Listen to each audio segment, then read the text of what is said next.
បាទខ្ញុំបាទអន្តរាកសូមគោរពលំអោនកាយបងប្អូនពុកម៉ែទាំងអស់ដែលតែងតែគាំទ្រនិងទស្សនាវីដេអូខ្ញុំបាទកន្លងមកបងប្អូនណាបាទថ្ងៃនេះដែរខ្ញុំបាទក៏សូមចែករំលែកនៅមុខម្ហូបមួយមុខទៀតទាក់ទងជាមួយនឹងកង្កែបឲ្យបងប្អូនយើងទស្សនាទាំងអស់គ្នាបងប្អូនណាបាទវិធីធ្វើងាយទេបងប្អូនបាទឥឡូវកុំឲ្យខាត់ពេកទៅយើងទៅមើលពីរបៀបធ្វើទាំងអស់គ្នាបាទបងប្អូនកង្កែបគឺខ្ញុំបានត្រៀមរួចរាល់ហើយបាទនៅក្នុងដៃខ្ញុំនេះគឺកង្កែបចំនួនកន្លះគីឡូបងប្អូនណាបាទបន្ទាប់មកខ្ញុំត្រៀមម្ទេសក្រហមម្ទេសខៀវជាមួយនឹងខ្ទឹមក្រហមបាទនៅក្នុងនេះដែរគឺមានខ្ទឹមសគ្រាប់ជាមួយនឹងខ្ញីដុំបងប្អូនណាបាទជំហានដំបូងនេះគឺយើងប្រឡាក់កង្កែបដែលខ្ញុំប្រើម្សៅរ៉ូឌីបងប្អូនណាបាទគឺយើងប្រឡាក់ឲ្យវាចូលជាតិបាទបន្ទាប់មកគឺអំបិលបន្តិចបាទជាមួយនឹងប៊ីចេងបងប្អូនបាទហើយការធ្វើនេះដែរគឺបង្ហាញបងប្អូនយើងអត់មានលាក់ទេបាទស្រាចិនបាទស្រាចិនហើយគឺយើងច្បល់វាបងប្អូនណាបាទយើងត្រូវច្បល់វាឲ្យសព្វហើយយើងប្រើប្រេងខ្យងបន្តិច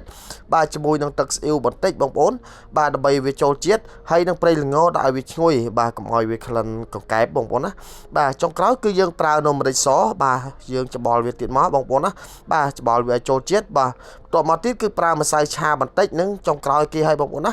បាទងាយមែនតើបងមុខម្ហូបនេះបងប្អូនយើងអាចមើលបានហើយក៏អាចយកទៅធ្វើលក់បានក៏អាចញ៉ាំបាយបានបាទញ៉ាំជាមួយប៊ីយ៉ាក៏បានដែរបងប្អូនបាទបន្ទាប់មកទៀតខ្ញុំកម្ដៅខ្ទះឲ្យក្ដៅបាទហើយខ្ញុំក៏ដាក់ខ្លាញ់ដោយសារតែខ្លាញ់ខ្ញុំជាប់បំពងឆ្អឹងចានីខាងនោះអញ្ចឹងខ្ញុំក៏ដួសពីខាងនោះមកដាក់ខាងនេះមកបាទបន្ទាប់មកទៀតគឺខ្ញុំចាក់ខ្លាញ់នឹងចេញបាទហើយខ្ញុំដាក់កង្កែបចូលបងប្អូនការដាក់កង្កែបដែរគឺទាមទារឲ្យខ្ទះយើងក្តៅបន្តិចបងប្អូនណាហើយយើងច្បាស់កោវាបាទយើងទុកឲ្យកង្កែបរាងក្រៀមបន្តិចមកគឺយើងអាចកលែងវាបានហើយយើងគ្រលោះវាមកបងប្អូនណាបាទគឺកង្កែប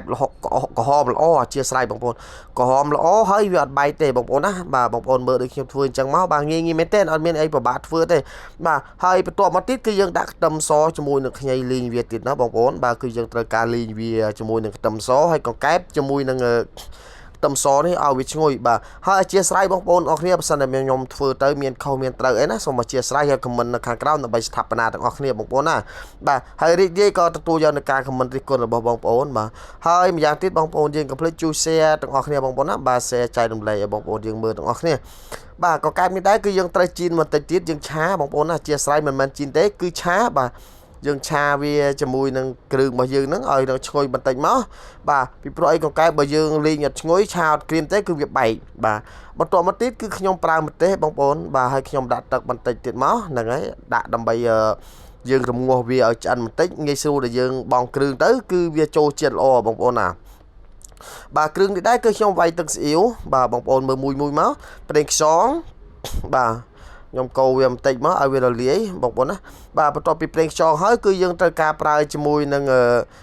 ស្ករបាទគឺយើងប្រើស្ករដែរជាមួយនឹងម្សៅស៊ុបរ៉ូឌីបាទបន្ទាប់មកទៀតគឺយើងប្រើជាមួយប៊ីចេងបន្តិចទៀតមកបងប្អូនណាបាទប៉ុណ្ណឹងគឺរួចរាល់ហើយបាទគឺយើងអាចរងាស់វាមកបន្តិចឲ្យវារៀងដាច់ទឹកបន្តិចមកបាទ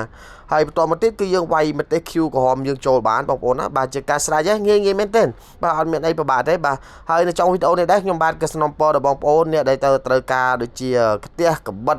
វាយឆាវាយស្លយអាចតាក់ទងមកខ្ញុំបានបងប្អូនណាខ្ញុំមានរៀបជាឈុតចក្រានបាយឲ្យក៏ដូចជា